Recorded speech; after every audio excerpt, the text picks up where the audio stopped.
So emancipation is in the air. The first 2 years of the war are a slog. We're not really going to get into the battles and the strategies and the fighting itself. Just know that it's going to be a hard-fought war, and that McClellan dragged his feet a lot. This allows the Confederacy to look strategically brilliant. About 1862, end of 1862, Robert E. Lee, the general, who gets glowing reviews, makes one of his two major blunders during the war.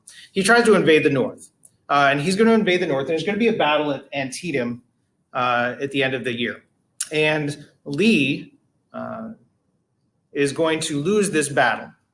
It's going to be the bloodiest battle of the war. It's going to end in a draw, which means neither side really wins, but neither side really loses.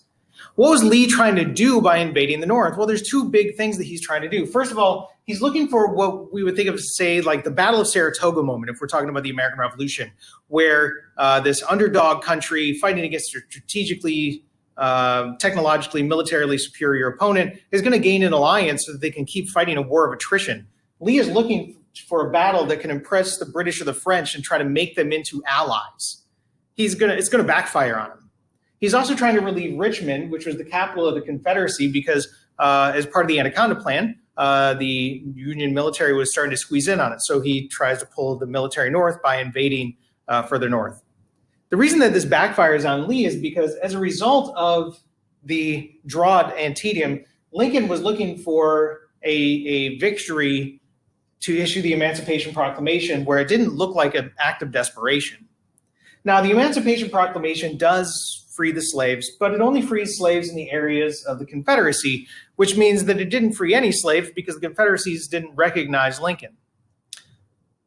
The border states were allowed to keep their slaves, so it doesn't free any slaves. So why is this important?